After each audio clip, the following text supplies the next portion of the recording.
Merci d'être avec moi aujourd'hui pour l'étude de la parole de Dieu. On va reprendre notre travail. Est-ce que je peux te demander de prier en commençant? Oui, avec plaisir. Père Céleste, on est reconnaissant pour la vie que tu nous donnes. On te remercie pour le beau soleil qui est à l'extérieur. Et on te remercie pour ta parole. On implore ton esprit pour nous guider dans cette étude. On te demande de nous aider à comprendre et à voir plus clair dans tes enseignements aujourd'hui. Et on te prie au nom de Jésus. Amen. Amen. Merci bien. La dernière fois, on a parlé de l'Église. C'est-à-dire qu'on a commencé à regarder les outils que Dieu nous donne pour entretenir, développer, affermir, fortifier, cultiver la relation que l'on développe avec lui quand on l'accepte comme notre sauveur personnel. Le plan du salut gravite autour d'une relation avec le Christ. Et cette relation, il faut l'entretenir.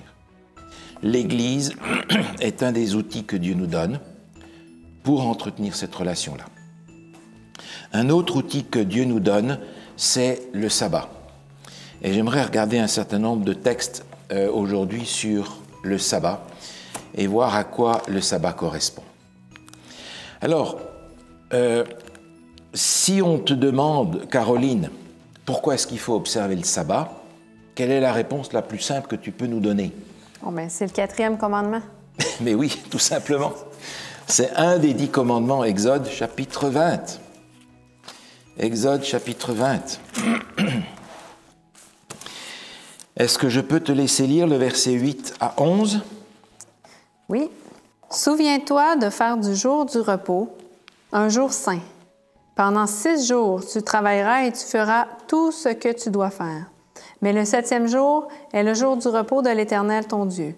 Tu ne feras aucun travail, ni toi, ni ton fils, ni ta fille, ni ton esclave, ni ta servante, ni ton bétail, ni l'étranger qui habite chez toi. En effet, en 6 jours, l'Éternel a fait le ciel, la terre, la mer et tout ce qui s'y trouve, et il s'est reposé le 7e jour. Voilà pourquoi l'Éternel a béni le jour du repos et en a fait un jour saint. Merci. Alors, le 7e jour, c'est quand? C'est le sabbat. C'est quel jour de la semaine, ça? C'est le samedi. C'est le samedi. Mais si tu regardes les calendriers qu'on a, ça tombe comment? Oui, ça dépend lesquels, mais souvent, on présente plutôt le dimanche comme étant le dernier jour. Est-ce que c'est juste? Non. Alors, le dimanche, c'est quel jour de la semaine? C'est le 1er jour. Est-ce que tu as quelque chose de biblique qui nous rappelle que c'est le 1er jour de la semaine?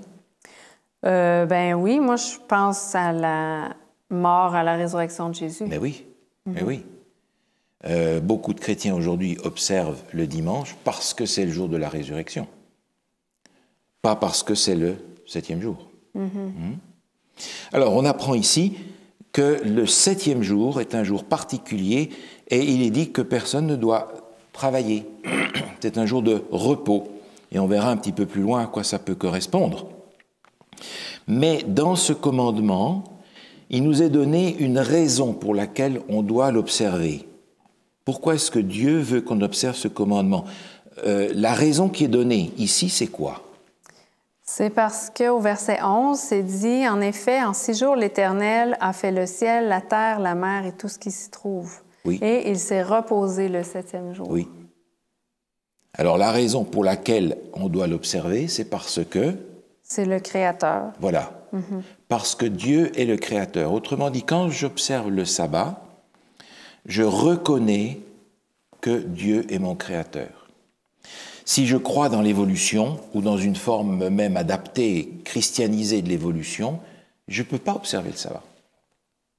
Parce que le sabbat, c'est le moyen par lequel je reconnais, entre autres, que Dieu est mon Créateur, que Dieu est tout-puissant, qu'il a créé l'univers, la Terre en 6 jours, littéraux, d'une manière récente. Ce n'est pas des milliards et des millions d'années.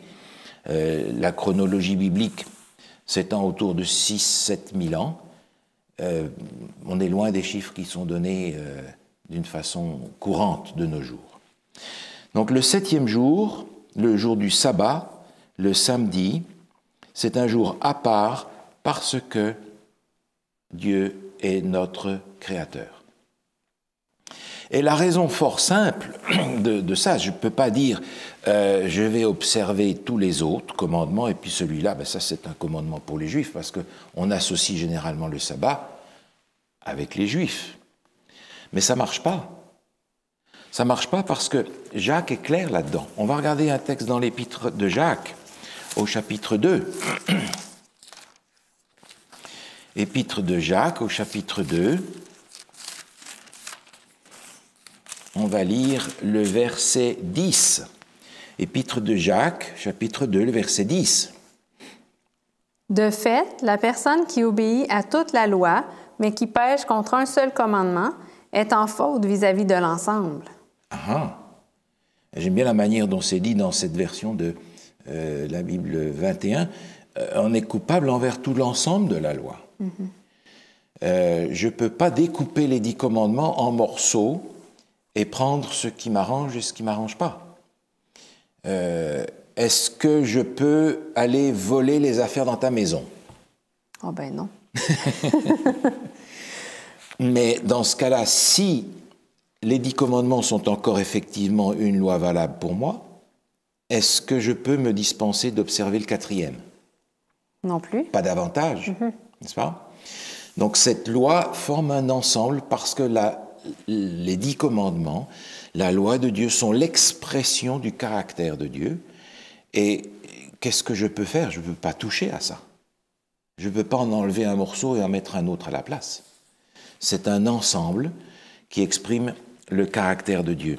D'ailleurs, le commandement fait référence à la création. Alors on va aller dans Genèse, retrouver le texte de la Genèse, qui est au chapitre 2. Au chapitre 1 de la Genèse, on a les 6 premiers jours. Et c'est intéressant de noter que dans tout le texte de la création qui est là, on a 10 fois l'expression « Dieu dit ». Et on a aussi 10 commandements. Mais on va lire le texte du sabbat au chapitre 2, versets 1 à 3. C'est ainsi que furent terminés le ciel et la terre et toute leur armée. Le 7e jour, Dieu mit un terme à son travail de création. Il se reposa de toute son activité le 7e jour. Dieu bénit le 7e jour et en fit un jour saint, parce que ce jour-là, il se reposa de toute son activité, de tout ce qu'il avait créé. Merci. Tu te souviens qu'on a lu tout à l'heure le commandement dans Exode 20 et que le dernier verset, le verset 11, reprenait ce qui est dit ici. Dieu a béni, Dieu en a fait un jour saint, sanctifié, parce que c'est un jour de repos. Donc les mêmes caractéristiques qu'on a ici dans le texte de la Genèse se retrouvent dans le 4e commandement. Le sabbat est donc associé à la création, à ce moment où Dieu a introduit l'être humain dans la maison qu'il avait déjà préparée à l'avance. Maintenant, dans le livre du Deutéronome, on a, comme l'indique d'ailleurs le mot Deutéronome, une répétition de la loi de Dieu. Deutéronome chapitre 5. Deutéronome chapitre 5, et on va lire, je vais te laisser lire si tu veux bien les versets 12 à 15. Respecte le jour du repos en faisant un jour saint comme l'Éternel, ton Dieu, te l'a ordonné. Pendant 6 jours, tu travailleras et tu feras tout ce que tu dois faire. Mais le 7e jour est le jour du repos de l'Éternel, ton Dieu. Tu ne feras aucun travail, ni toi, ni ton fils, ni ta fille, ni ton esclave, ni ta servante, ni ton bœuf, ni ton âne, ni aucune de tes bêtes, ni l'étranger qui habite chez toi, afin que ton esclave et ta servante se reposent comme toi. Tu te souviendras que tu as été esclave en Égypte et que l'Éternel, ton Dieu, t'en a fait sortir avec puissance et force. Voilà pourquoi l'Éternel, ton Dieu, t'a ordonné de respecter le jour du repos. Merci. Alors, dans ce texte, comme d'ailleurs dans le texte de l'Exode, il nous est dit qui doit observer le sabbat. Ce jour du sabbat, le jour du repos, c'est pour qui dans ce texte? Ben, c'est pour tout le monde, en fait. Ben oui, ni toi, ni ton fils, ni ta fille, ni ton serviteur, même pas les bêtes, même pas le visiteur qui est chez moi. N'est-ce pas? Donc je ne peux pas dire, moi je vais observer le sabbat, et puis comme moi je dois l'observer, ben, tu vas travailler pour moi. C'est pour tout le monde, ni l'étranger même qui est dans tes portes, qui est en visite chez toi. Maintenant, on a vu dans le texte de l'Exode que la raison qui était donnée dans Exode 20 pour l'observation du sabbat, c'est le fait que Dieu est notre créateur. Quelle est la raison qui est donnée ici? C'est une raison différente. Ici, ça dit au verset 15, « Tu te souviendras que tu as été esclave en Égypte et que l'Éternel, ton Dieu, t'en a fait sortir. Et il finit en disant, c'est pourquoi l'Éternel t'a ordonné de faire ça. Dans l'Exode, la raison pour observer le sabbat, c'est que Dieu est le créateur. La raison pour laquelle on est invité à observer le sabbat dans le texte du Deutéronome, c'est parce que Dieu a libéré son peuple de l'Égypte. Et c'est ce qui va amener certaines personnes à dire « Ah, mais ça, c'est pour les Juifs. C'est les Juifs qui ont été libérés de l'Égypte. » Mais il faut réfléchir un petit peu plus loin. Lorsque Dieu a envoyé Moïse pour aller chercher son peuple et le sortir de l'Égypte, qu'est-ce qu'ils ont fait juste là, la nuit avant de sortir de l'Égypte? Qu'est-ce qu'ils ont fait? Ben, ils ont mangé un repas spécial. Là. Ils ont mangé un agneau, du pain sans levain, des herbes amères. Et c'était quoi? Comment est-ce qu'on a appelé ce repas spécial? La Pâque. La Pâque. En fait, c'était la toute première fois où ils ont célébré la Pâque. Dans Exode 12, on a les instructions là-dessus. Mais c'est la toute première fois où ils ont célébré la Pâque. Ils ont pris un agneau, ils l'ont sacrifié. Et qui est-ce qui en a mangé? Ben, ceux qui allaient partir. Ceux qui étaient là, qui étaient prêts à partir, tous ceux de la maison. Et qu'est-ce qu'ils ont fait avec le sang? Et ils l'ont mis sur les linteaux de la porte de la maison à l'extérieur. Parce que cette Pâque était directement liée avec la dernière plaie, la 10e, qui annonçait la mort de tous les premiers-nés, sauf de ceux qui se seront mis sous le signe du sang placé sur le pourtour de la porte. Mais l'agneau qui est sacrifié dans la Pâque, qu'est-ce qu'il représente? Il représente le libérateur. Ben oui. Jean-Baptiste, quand il a vu venir Jésus à lui, qu'est-ce qu'il a dit? Voici l'agneau de Dieu qui ôte le péché du monde. Donc dans cette première célébration de la Pâque, juste avant de partir, Dieu est en train de donner ici le signe de la libération du péché par Jésus-Christ. Et la Pâque, c'est ça, c'est l'annonce de la mort de Jésus, et la mort de Jésus, c'est ce qui est nécessaire pour qu'on puisse être sauvé du péché. Autrement dit, la libération de l'Égypte, dans toutes les Écritures, pas seulement dans l'Ancien Testament, va être le type de cette libération du péché qui nous est apportée par Jésus. Et cette libération n'est pas apportée pour les Juifs seulement, elle est apportée pour tous ceux qui l'acceptent. Parce qu'il y a plein de gens qui sont restés en Égypte et les premiers-nés sont morts. Et il y a un certain nombre d'Égyptiens qui se sont joints aux Juifs, qui ont été épargnés et qui sont partis avec eux. Donc on a deux piliers sur lesquels repose le sabbat. Dieu créateur et Dieu sauveur. Et ça, c'est très important. Ce sont les deux piliers essentiels sur lesquels la prescription du sabbat prend du sens. Maintenant, est-ce que tu te souviens de la manière dont commence le premier des 10 commandements dans l'Exode?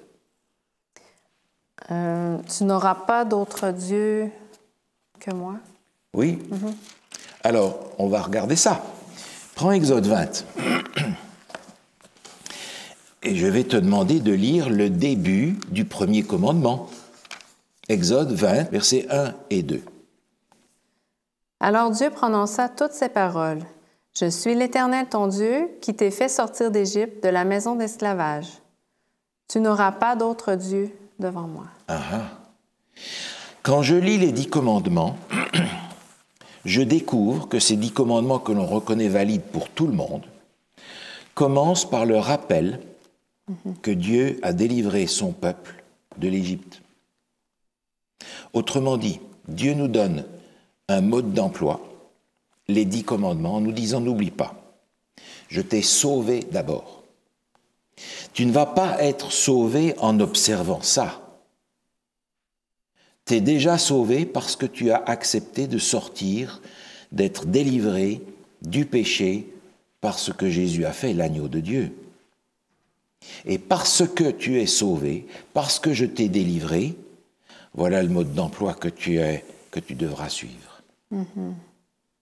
Ça fait une grande différence parce que dans notre esprit, malheureusement, souvent, on se dit « Ah, je vais observer tous les commandements de Dieu, je suis correct. » C'est comme ça que les pharisiens réagissaient du temps de Jésus. Ils voulaient observer tout à la lettre pour être sûrs de s'en sortir. Et aujourd'hui, beaucoup de chrétiens réagissent de la même manière. Je vais observer les commandements de Dieu pour être sauvé. Je vais les observer tous. Mais Dieu dit, mais c'est dans l'autre sens. Je t'ai déjà sauvé, je t'ai libéré du péché parce que tu as accepté Jésus et son sacrifice. Parce que tu es sauvé, voilà ce que je te propose de suivre. Je suis sauvé d'abord et je vais obéir parce que je suis sauvé et pas pour être sauvé. Ça fait une grande différence. Mais oui. Et ça me permet de voir les 10 commandements dans une perspective fondamentalement différente, y compris le 4e. Je ne vais pas tuer parce que je veux être sauvé. Je suis sauvé parce que j'ai accepté Jésus. Donc tuer n'est pas une option, ça ne rentre pas dans le plan de Dieu. Le sabbat, c'est la même chose. Je vais observer le sabbat parce que observer un autre jour, adorer quelqu'un d'autre que le Créateur et que le Sauveur, ça ne rentre pas dans le plan de Dieu. Donc le commandement du sabbat se trouve dans le même contexte que les autres. Je vais obéir au commandement de Dieu parce qu'il m'a sauvé, pas pour être sauvé. C'est une immense différence entre le salut par les œuvres et le salut par la foi. Donc le premier commandement ne commence pas par « tu n'auras pas d'autre Dieu devant ma face ». Il commence par « je suis l'Éternel ton Dieu qui t'ai fait sortir du pays d'Égypte, de la maison de servitude ». On va regarder un texte maintenant dans l'Exode où on est ici quelques chapitres plus loin, au chapitre 31. Au chapitre 31, il y a une indication qui nous est donnée concernant le jour du sabbat. Exode 31, si tu veux bien lire le verset 13 et 14. Transmets ces instructions aux Israélites. Vous observerez bien mes sabbats, car ce sera entre moi et vous, au fil des générations, un signe auquel on reconnaîtra que je suis l'Éternel qui vous considère comme saint. Vous respecterez le sabbat, car il est saint pour vous. Celui qui le violera sera puni de mort. Oui, toute personne qui accomplira un travail ce jour-là sera exclue de son peuple. Merci. C'est du sérieux, hein? Quelqu'un qui n'observe pas le sabbat est puni de mort. Alors certains vont dire, ah oui, mais il est question des sabbats. Mais en fait, il n'est pas question des sabbats cérémoniels dont on va parler dans un moment. Il est question du sabbat parce que le texte continue au verset 15 à 17. Pendant 6 jours, on travaillera, mais le 7e jour est le sabbat, le jour du repos consacré à l'Éternel. Toute personne qui accomplira un travail le jour du sabbat sera punie de mort. Les Israélites respecteront le sabbat en le célébrant au fil des générations comme une alliance éternelle. Ce sera entre moi et les Israélites un signe qui devra durer à perpétuité.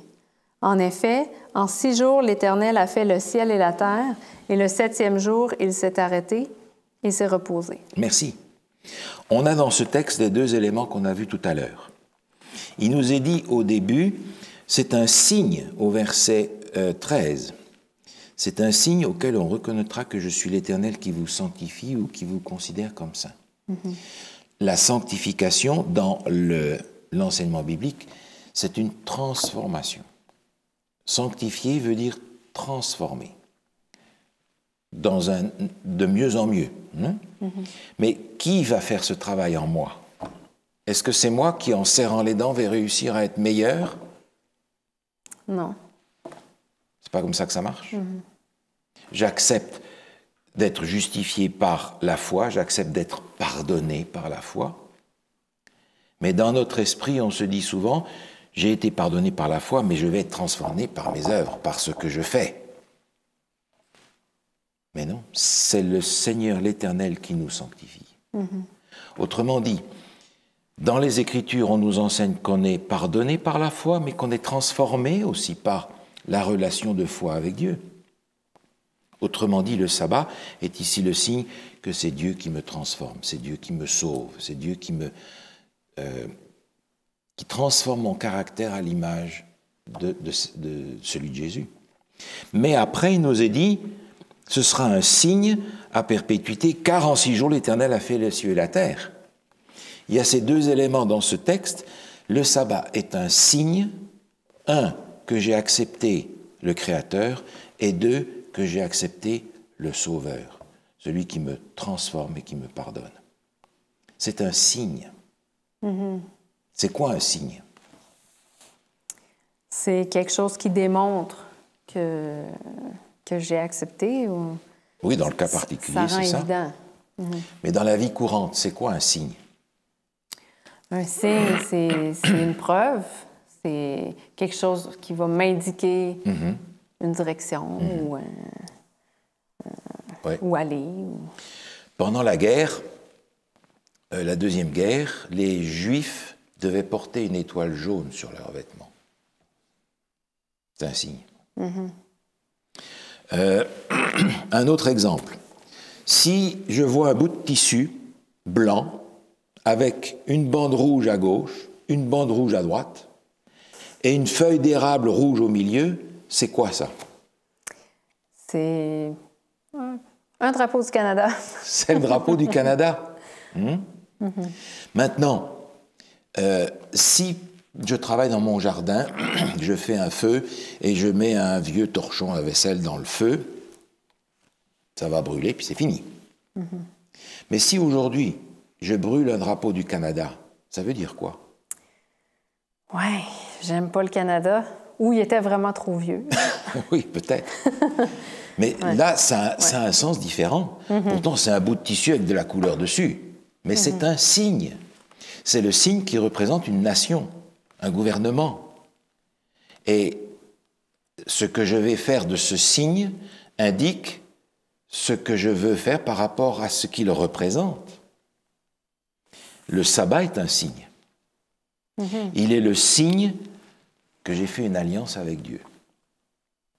Et en réalité, un des plus beaux signes qui ressemble au sabbat, c'est ça. Ça s'appelle comment? Une alliance. Une alliance, justement. C'est le signe qu'il y a une alliance entre moi et ma femme. Maintenant, si un jour je me promène, je l'enlève, et que j'enlève ce signe-là, ma femme va dire quoi? Ben là, elle va se poser des questions, je pense. Elle va se poser des questions, n'est-ce pas? C'est un signe dont je suis fier parce que je suis fier de l'alliance que j'ai faite avec ma femme. Le sabbat, c'est un signe qui se voit et qui est le signe d'une alliance que j'ai faite avec quelqu'un que j'aime. Une alliance qui va dans les deux sens. Dans le sens où moi, j'accepte que Jésus soit mon sauveur, mon Seigneur, et j'accepte que lui soit mon sauveur et qu'il ait fait ce qui est nécessaire pour me sauver. Il s'est engagé à ça. La meilleure illustration du sabbat, c'est ça. C'est le signe d'une alliance que je dois porter avec fierté et humilité, parce que, encore une fois, je ne le mérite pas non plus. C'est le signe du cadeau que le Seigneur m'a offert, la grâce que le Seigneur m'a offert en Jésus-Christ. Cette grâce, je la reçois par la foi. Donc le sabbat, c'est un signe comme ça. Maintenant, est-ce que le sabbat est une invention dans l'Ancien Testament seulement? On va juste regarder un ou deux textes qui parlent du sabbat dans l'Ancien Testament et aussi dans le Nouveau. On va regarder un texte dans Lévitique 23 où il y a la liste des 7 fêtes que nous avons déjà regardées. Mais curieusement, la liste de ces 7 fêtes commence par autre chose. Je vais te laisser lire le verset 1, 2 et 3, s'il te plaît. L'Éternel dit à Moïse, « Transmets ces instructions aux Israélites. Les fêtes de l'Éternel que vous proclamerez seront de saintes assemblées. Voici quelles sont mes fêtes. On travaillera 6 jours, mais le 7e jour est le sabbat, le jour du repos. Il y aura une sainte assemblée. Vous ne ferez aucun travail. C'est le sabbat de l'Éternel dans toutes vos maisons. » Merci. Et après, on a la liste des fêtes, en commençant par la Pâque, qui est la première, etc., jusqu'à la fête des tabernacles. Alors, la liste des fêtes commence par un rappel du 4e commandement. Et la raison est simple, c'est qu'il y a dans les 7 fêtes qui vont suivre un certain nombre de jours qui ont une date particulière et qui vont être observés de la même manière que le sabbat du 7e jour. Ces jours vont tomber à différents moments de la semaine, suivant les années. C'est comme nous, nos anniversaires, par exemple. Une année, ça tombe un lundi, l'année suivante, ce sera le mardi, etc. Donc, la même date va tomber à des jours différents de la semaine. Donc, les sabbats cérémoniels, comme on les appelle, sont des fêtes qui correspondent aux instructions qui sont données ici. Il y en a 7, qui sont réparties d'une façon inégale dans les 7 fêtes, mais qui vont être observées comme le 4e commandement. Exemple, dans le même chapitre, je vais te laisser lire le verset 32. Exode 23, verset 32. « Ce sera pour vous un sabbat, un jour de repos, et vous vous humilierez. Dès le soir du 9e jour jusqu'au soir suivant, vous célébrerez votre sabbat. » Merci. Il est question ici du 9e jour. C'est donc pas le 4e commandement, c'est un de ces sabbats dits cérémoniels qui est observé à des différents jours de la semaine suivant les années quand ça tombe différemment d'une année à l'autre. Il y a donc une différence à faire entre le 4e commandement d'un côté, le sabbat, et les sabbats qui sont les sabbats cérémoniels, c'est-à-dire des fêtes qui étaient destinées à enseigner au peuple hébreu le plan du salut. Et on l'a vu, ces fêtes courent la première et la deuxième venue de Jésus. Ce sont donc 2 choses différentes. Il y a maintenant dans le livre de l'Exode, au chapitre 16, une indication du sabbat très tôt dans l'histoire du peuple hébreu. C'est lorsqu'ils vont quitter l'Égypte et il va falloir qu'ils mangent. C'est l'histoire de la manne. Je vais te laisser lire le verset 27 jusqu'au verset 29. Le 7e jour, quelques membres du peuple sortirent pour en ramasser, mais ils n'en trouvèrent pas. Alors l'Éternel dit à Moïse, « Jusqu'à quand refuserez-vous de respecter mes commandements et mes lois? Considérez que c'est l'Éternel qui vous a donné le sabbat. Voilà pourquoi, le 6e jour, il vous donne de la nourriture pour 2 jours, que chacun reste sous sa tente, que personne ne sorte de chez lui le 7e jour. » Voilà. Dieu avait donné des instructions qu'on va regarder, et il avait dit, le 7e jour, il n'y aura pas de manne qui va venir. Et évidemment, il y en a qui sont sortis pour aller en chercher. Et Dieu leur dit, mais je vous avais dit, pourquoi est-ce que vous le faites quand même?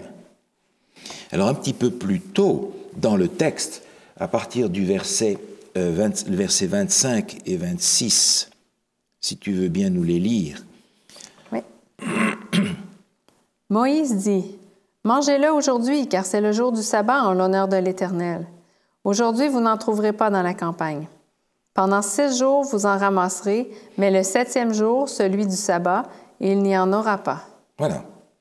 Dieu leur donne cette nourriture chaque matin, mais le sabbat, il n'y en a pas parce qu'ils ont supposé en prendre une double ration le vendredi. Donc déjà dans la pratique quotidienne, dans la nourriture, Dieu commence tout au début de l'Exode à leur enseigner l'aspect sacré du sabbat, dans des choses très concrètes. Il n'y a pas de travail, mais vous allez manger. Mais vous n'allez pas travailler ce jour-là. Vous avez autre chose à faire que de vous occuper des travaux de chaque jour parce que vous avez une relation à créer, à entretenir.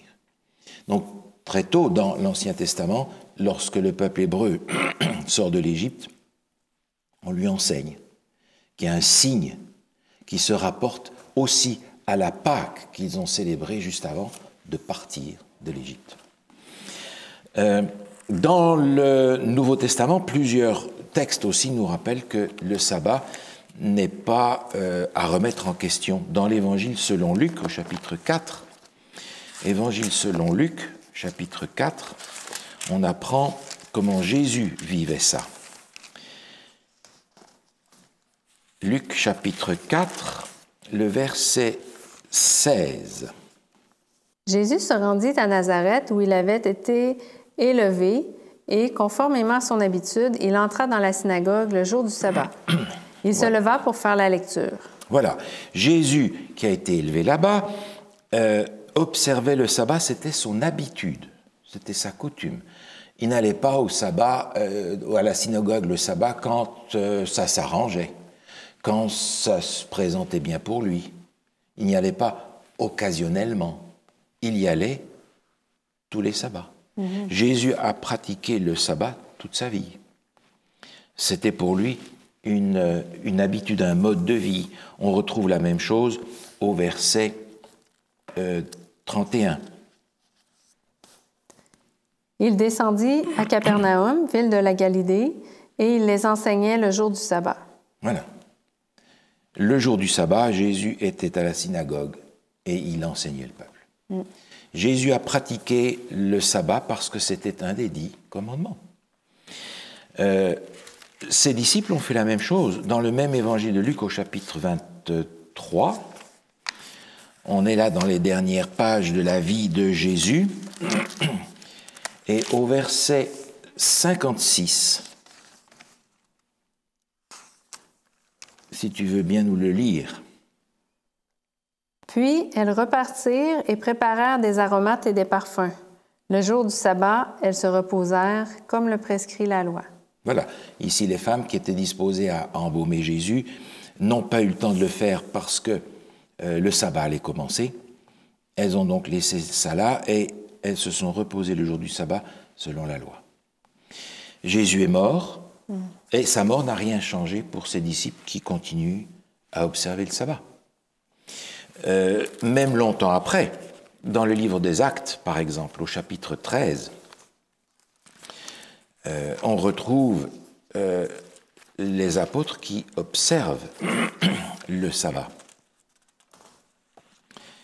Et c'est intéressant que ce soit ici, d'ailleurs, dans ce chapitre-là, parce qu'il est question ici de l'apôtre Paul, qui, à l'époque, était considéré comme un libéral par rapport aux prescriptions dont les Juifs avaient l'habitude. Et Paul, lui, prêchait aux païens, et on avait l'impression que c'était un libéral comme tout. Mais que fait l'apôtre Paul? On va le lire dans Acte 13, verset 14. De Perge, ils poursuivirent leur route et arrivèrent à Antioche de Pisidie. Ils entrèrent dans la synagogue le jour du sabbat et s'assirent. Voilà. Ils sont voyageurs. Qu'est-ce qu'ils font? Ils vont à la synagogue le jour du sabbat. Pourquoi est-ce qu'ils vont là? Parce qu'il n'y en a pas d'autres qui observent le sabbat. On retrouve la même chose au verset 42. Lorsqu'ils sortirent de la synagogue des Juifs, les non-Juifs les invitèrent à parler du même sujet le sabbat suivant. Ils étaient encore là le sabbat.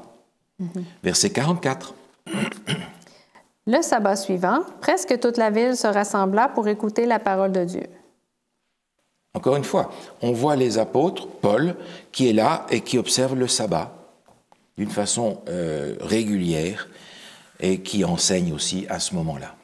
Donc le sabbat, que ce soit dans l'Ancien ou dans le Nouveau Testament, est observé par Jésus, par ses disciples, par les apôtres, longtemps après sa mort. On va regarder un texte maintenant dans 1 Corinthiens où on va nous expliquer d'une façon claire la différence qu'on a évoquée tout à l'heure. 1 Corinthiens chapitre 7. On a évoqué tout à l'heure dans Lévitique 24 la différence entre le sabbat du 7e jour et les sabbats cérémoniels. C'est-à-dire toutes ces lois qui avaient été données par Dieu comme des outils pédagogiques pour leur faire comprendre le plan du salut à l'avance. Nous avons la chance, nous regardons en arrière. C'est beaucoup plus facile de comprendre en regardant en arrière qu'en essayant d'imaginer ce qu'il va y avoir dans l'avenir. Donc Dieu avait utilisé toutes sortes de moyens, le sanctuaire en particulier, où ils étaient acteurs dans le sanctuaire, pour leur faire comprendre comment Dieu veut sauver les hommes. Et leur faire comprendre qu'il y a une différence dans les outils que Dieu utilise pour enseigner, mais pas dans le plan du salut. Et c'est ce qu'il essaye de dire ici dans 1 Corinthiens chapitre 7, le verset 19. La circoncision n'est rien. L'incirconcision n'est rien non plus. Mais ce qui compte, c'est le respect des commandements de Dieu. Ah! L'apôtre Paul fait une distinction entre les prescriptions qui étaient données aux Juifs et les commandements de Dieu. Et il ne prend pas n'importe laquelle. Il prend la circoncision qui est le signe même de l'appartenance au peuple de Dieu. Mm-hmm. Et ce signe est extrêmement significatif. C'était un signe sur le sexe parce que le peuple d'Israël, c'était le peuple des enfants de Dieu. On était donc dans l'alliance parce qu'on était fils d'eux. Et les généalogies vont dans ce contexte-là. Fils d'eux, fils d'eux, fils d'eux. On était quelqu'un parce qu'on était fils de quelqu'un d'autre qui était important. Fils d'eux, fils d'eux, fils d'eux, jusqu'à fils d'Abraham. Mm-hmm. C'était la garantie d'être dans l'alliance. Maintenant, l'alliance n'est pas symbolisée, marquée par la circoncision de nos jours. Jésus nous propose de faire aussi une alliance avec lui. Alors, il y a aussi un signe aujourd'hui qui est utilisé pour dire que nous sommes fils et filles de Dieu. Est-ce que tu vois quel est le signe que nous avons aujourd'hui pour indiquer la même chose? Aujourd'hui, je dirais le baptême. Exact, c'est le baptême. C'est le baptême. On va mourir dans la première phase du baptême et ressusciter dans la famille de Jésus-Christ parce qu'on devient fils et fille de cette famille de Dieu en Jésus-Christ. Donc les signes sont différents, mais le sens est le même. Le plan du salut est le même, les moyens de l'enseigner sont différents parce qu'ils sont loin du moment où Jésus va venir et c'est plus difficile pour eux d'imaginer comment ça va se passer. D'où les images, les nombreuses images qui sont utilisées. D'ailleurs, dans l'Ancien Testament, la distinction est déjà claire. Regarde par exemple dans Exode, chapitre 25. Exode, chapitre 25, Dieu va donner des instructions.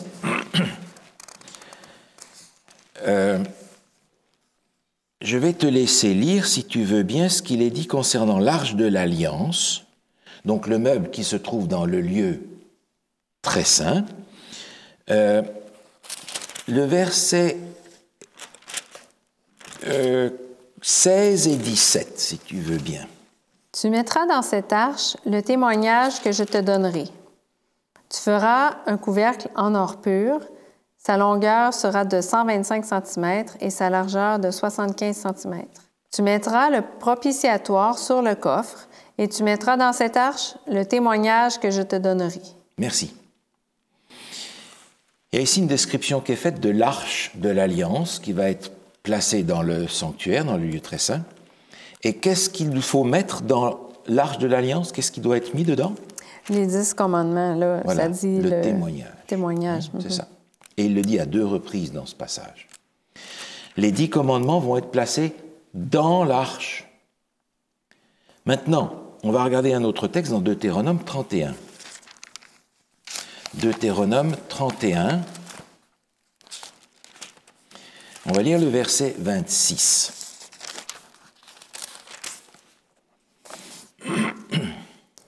Prenez ce livre de la loi et mettez-le à côté de l'arche de l'Alliance de l'Éternel, votre Dieu. Il sera là comme témoin contre toi. Ah!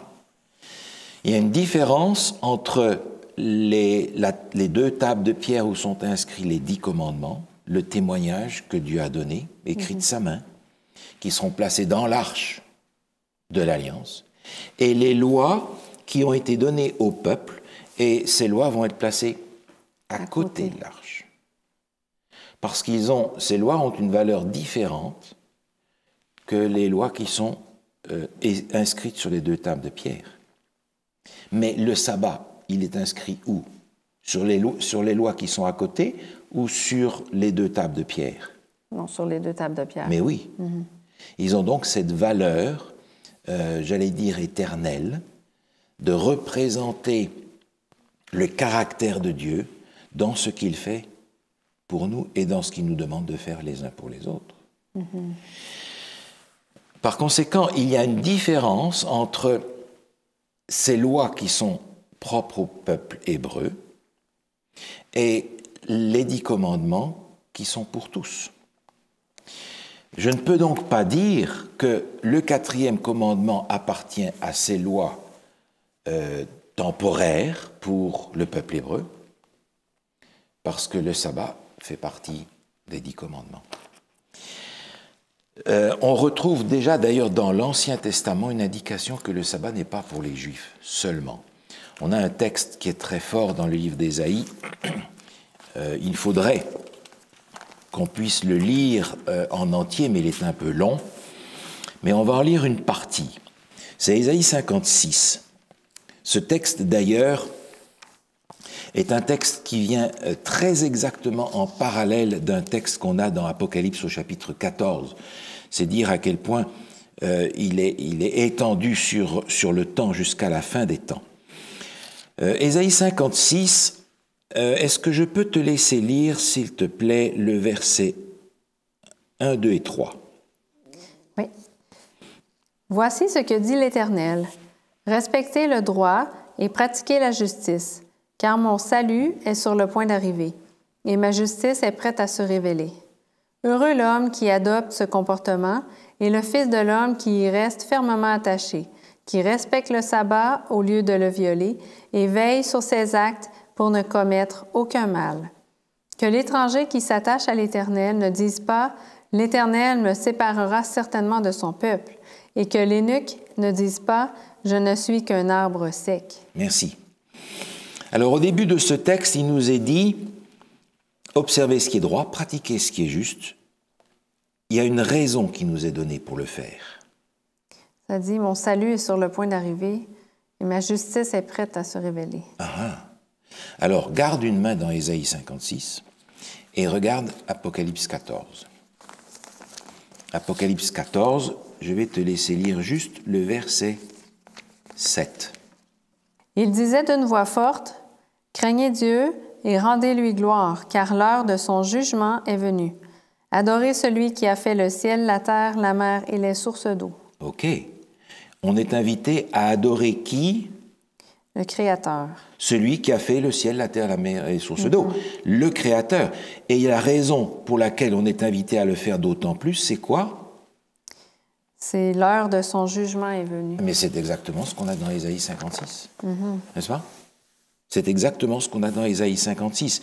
Sauf qu'ici, dans Ésaïe 56, il est question de 2 catégories de gens qui étaient particulièrement méprisés par les Hébreux. 1, les étrangers, et 2, les eunuques. Et il est dit dans ce texte, l'étranger ne doit pas dire « moi je ne fais pas partie du peuple, je ne compte pas ». Et l'eunuque ne peut pas dire « moi je suis un arbre sec, je ne compte pas non plus ». Parce que le verset 4 et 5 ouvrent une porte extraordinaire ici. En effet, voici ce que dit l'Éternel. Si des eunuques respectent mes sabbats, choisissent de faire ce qui me plaît et restent attachés à mon alliance, je leur donnerai dans mon temple et à l'intérieur de mes murailles une place et un nom qui vaudront mieux pour eux que des fils et des filles. En effet, je leur donnerai un nom éternel qui ne disparaîtra jamais. Ici, il y a un texte absolument incroyable où Dieu dit par le prophète Ésaïe, les eunuques, les étrangers, je leur propose de persévérer aussi dans l'alliance. Or, le texte qu'on a vu tout à l'heure dans Apocalypse 14 contient aussi ce texte-là. C'est ici la persévérance des saints, ceux qui gardent les commandements de Dieu et la foi de Jésus. Ceux qui persévèrent dans cette alliance, qu'est-ce que Dieu leur propose au verset 5? Qu'est-ce qu'ils vont recevoir? Une place dans son temple, à l'intérieur de ses murailles. Un nom, en fait. Ils vont être appelés fils et filles de Dieu aussi. Oui. Alors, ils vont recevoir un lieu et un nom. Mais il y a un personnage dans l'Ancien Testament à qui Dieu a promis un endroit et un nom, c'est-à-dire une grande postérité qui va porter son nom. C'est qui? Abraham. C'est Abraham. À qui Dieu promet la terre promise, en lui disant, là où tu es, je vais donner ça à toi et à tes descendants, alors qu'il ne pouvait pas avoir d'enfant. Et il va avoir l'enfant miracle Isaac, par l'intervention de Dieu, et Dieu va lui dire, tu vas avoir un nom, c'est-à-dire qu'il y aura beaucoup de gens qui vont porter ton nom, innombrables. Ça, c'est une promesse que Dieu a fait à Abraham, un lieu, la terre promise, et une grande descendance. Mais ici, la promesse est faite à ces gens méprisés, les étrangers et les eunuques, pas d'avoir une place temporaire ou un nom temporaire. Il leur est promis quelque chose de meilleur qu'eux, préférable aux fils et aux filles. Alors, les fils et les filles, dans le contexte où on est ici d'Ésaïe 56, c'est qui? C'était les Juifs à ce moment-là. Mais oui, mais oui, ce sont les Juifs. C'est le peuple de l'Alliance. Mais Dieu est en train de dire ici, tous ces gens que vous méprisez et qui ne sont pas des Juifs parce qu'ils sont étrangers ou eunuques, je leur promets quelque chose qui sera une promesse qui sera supérieure à ce que j'ai proposé à Abraham. Autrement dit, un Juif qui dit ça, il dit, mais ces gens-là, ils vont avoir mieux que nous. Un nom qui ne périt jamais, un endroit permanent. Et il continue au verset 6. Si tu veux nous lire le verset 6, s'il te plaît. Quant aux étrangers qui s'attacheront à l'Éternel pour lui rendre un culte, pour aimer son nom, pour être ses serviteurs, tous ceux qui respecteront le sabbat au lieu de le violer et qui resteront attachés à mon alliance, Verset 7. je les amènerai sur ma montagne sainte et je les réjouirai dans ma maison de prière. Leurs holocaustes et leurs sacrifices seront acceptés sur mon autel, car mon temple sera appelé une maison de prière pour tous les peuples. Oh, pour tous les peuples. Au verset 6, il est question des étrangers. Et il est question ici de servir l'Éternel. Le mot « servir » est généralement, dans l'Ancien Testament en particulier, synonyme de « adorer », le moment du culte. Quand il était question, par exemple, du peuple d'Israël qui servait les Baals, c'est-à-dire qu'ils avaient un culte d'adoration pour les faux dieux. Ici, il est question de servir l'Éternel, adoration de Dieu. Et le texte est intéressant. Il dit « pour aimer le nom de l'Éternel ». L'alliance avec Dieu ne peut jamais être autre chose qu'une alliance qui est faite parce qu'on aime Dieu. C'est incontournable. Et quand Jésus cite l'Ancien Testament pour résumer les commandements, tu aimeras le Seigneur, ton Dieu. De tout ton cœur. Aimer Dieu est un commandement. Mais je ne peux pas dire à quelqu'un « aime telle personne ». C'est quelque chose qui fait partie d'une expérience personnelle, d'une relation personnelle.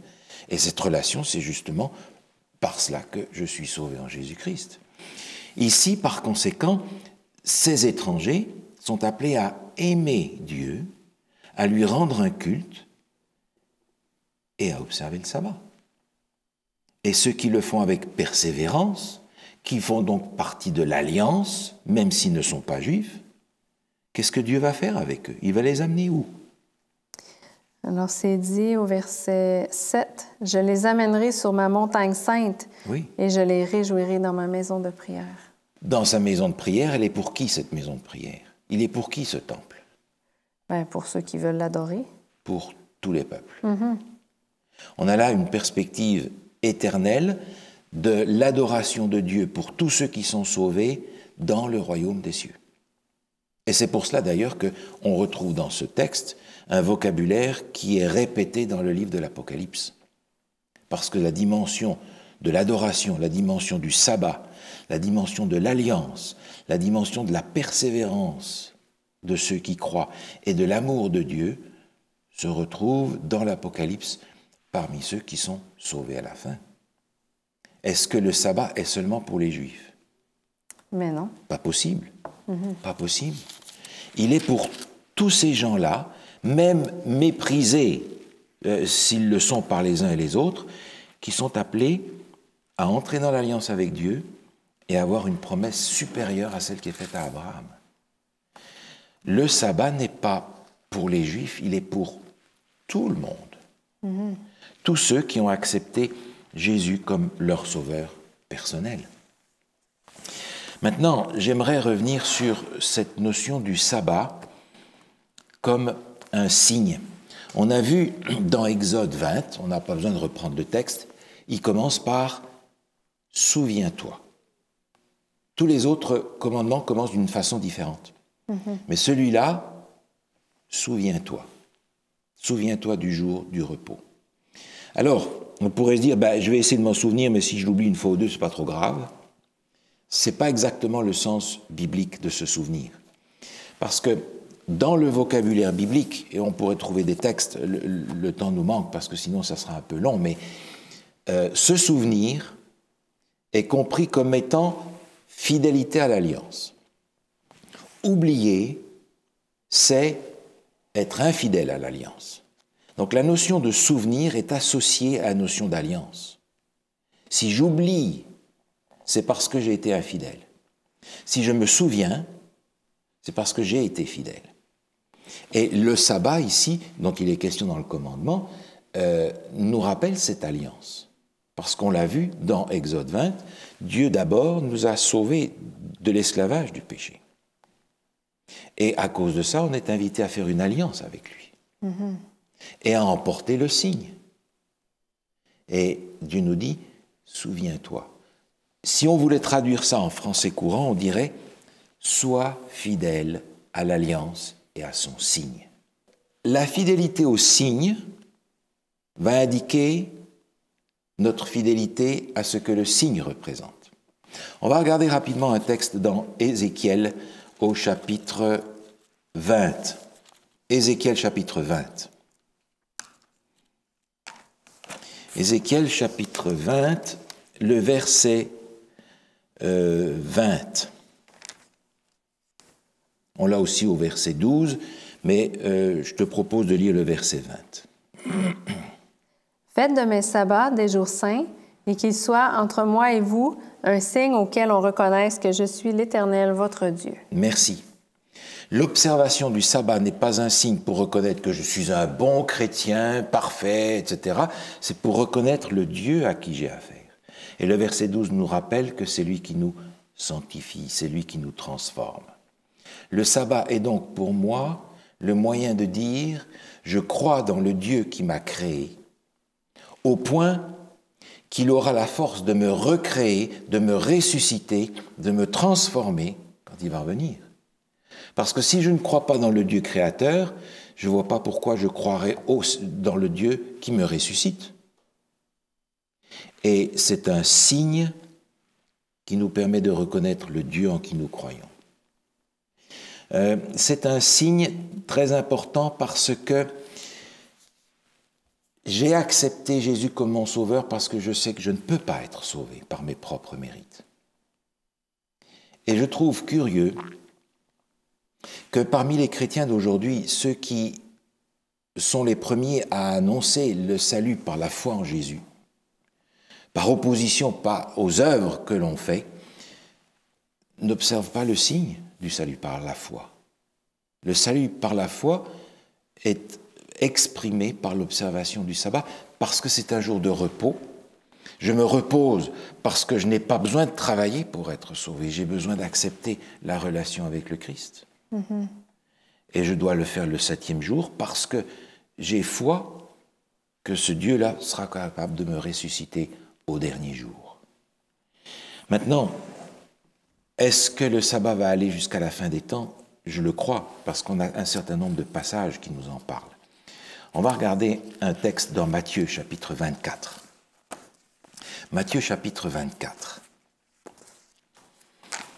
Matthieu 24, c'est un chapitre dans lequel se trouve un discours de Jésus qui répond aux questions des disciples, où il demande quand est-ce que le temple va être détruit.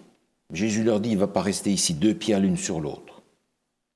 Dans leur esprit, si le temple est détruit, ça doit être la fin du monde. Et ils ont associé destruction du temple et fin du monde. Jésus ne va pas prendre la peine de leur expliquer que ce sont deux choses différentes. Mais il va utiliser en petit les signes qui annoncent la destruction de Jérusalem pour indiquer ce que sera en grand la fin du monde. Les deux choses sont donc associées l'une à l'autre. Et il est dit par exemple au verset, on ne va pas lire toute la partie, il parle de la destruction de Jérusalem et il dit au verset 19 et 20, si tu veux bien. Malheur aux femmes qui seront enceintes et à celles qui allaiteront durant ces jours-là. Priez pour que votre fuite n'arrive pas en hiver, ni un jour de sabbat. Merci. Dans les versets qui précèdent, il parle de l'abomination de la désolation dont a parlé le prophète Daniel, qui avait annoncé la destruction de Jérusalem. Et Jésus, dans sa grande compassion, il dit, mais priez vraiment pour que, quand vous devrez vous sauver, en l'an 70, quand Jérusalem sera détruite, priez pour que ça n'arrive pas un jour de sabbat. Et les pauvres femmes qui seront enceintes, qui auront des petits-enfants sur les bras, Jésus dit, je les plains vraiment parce que ça sera dur. Et on sait que dans le siège de Jérusalem, des mères ont mangé leurs enfants. Ce qui est assez inconcevable, mais qui nous dit à quel point cette destruction de Jérusalem a été dramatique. Mais Jésus dit, en l'an 70, 40 ans après la mort de Jésus, il serait vraiment important que vous puissiez être tranquille le jour du sabbat parce que c'est un jour important. La mort de Jésus n'a pas changé l'observation du sabbat.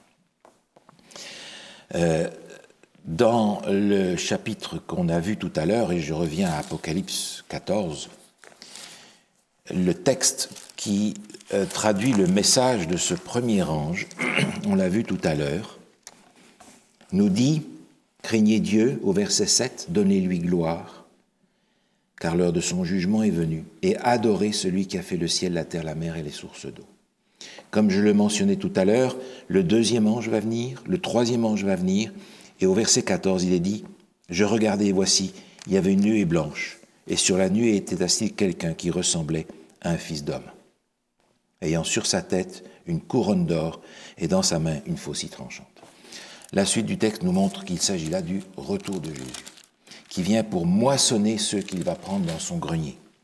Autrement dit, dans la dernière proclamation, il y aura une proclamation de l'importance d'adorer Dieu selon ce qu'il a donné comme instruction. Et le verset 6 nous dit, si tu veux bien lire le verset 6 d'Apocalypse 14. Je vis ensuite un autre ange voler haut dans le ciel. Il avait un évangile éternel pour l'annoncer aux habitants de la terre, à toute nation, à toute tribu, à toute langue et à tout peuple. Merci. Ce qui est dit là, c'est l'évangile éternel. Ce n'est pas un évangile passager, transitoire. C'est l'évangile éternel pour tout le monde, dans tous les temps, sur toute la terre. D'adorer Dieu selon les instructions qu'il nous a données, parce qu'il est créateur et parce qu'il est le sauveur. D'ailleurs, un peu plus bas, c'est le verset 12, on retrouve l'importance de cette obéissance à Dieu à cause du salut. Si tu veux nous lire le verset 12. C'est ici qu'est nécessaire la persévérance des saints qui gardent les commandements de Dieu et la foi en Jésus. Merci. On ne peut garder les commandements de Dieu dans l'esprit de la parole de Dieu que si on a accepté ce que Jésus a fait par la foi. l'obéissance hors de ce contexte-là, hors de la foi en Jésus, l'obéissance au commandement n'a aucun sens. Je me réjouis de ce qu'à la fin des temps, dans le temps que nous sommes d'ailleurs, je crois, le Seigneur reconnaît ceux qui s'attachent à lui par l'obéissance, par amour au commandement, parce qu'ils savent qu'ils ont été sauvés par Jésus. Quand je pense à ce que Jésus a fait pour nous, quand je pense à ce qu'il a fait pour moi, il n'y a vraiment rien que Jésus peut me demander de faire que je ne suis pas prêt à faire, tant son sacrifice a été immense et incompréhensible. Et s'il me demande d'observer le sabbat, c'est parce qu'il y a une pédagogie dans le sabbat pour moi. J'ai besoin d'apprendre à me reposer sur lui, parce que je suis sauvé par la foi dans ce qu'il a fait. Et le Seigneur voudrait qu'on apprenne ça régulièrement, de semaine en semaine, à nous reposer sur lui, parce que c'est lui qui nous sauve. On prie ensemble? Oui. Seigneur, nous voulons te remercier de nous avoir donné le sabbat pour nous reconnecter avec toi, pour nous déconnecter du monde, de nos préoccupations, de nos soucis, de nos défis, de nos peurs, et nous rattacher dans cette relation que tu nous proposes d'avoir avec notre Sauveur.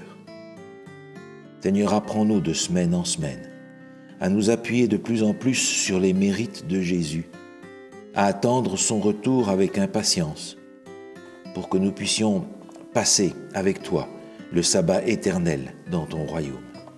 Seigneur, accorde-nous ces grâces. Au nom de Jésus, le Maître du sabbat. Amen. Amen.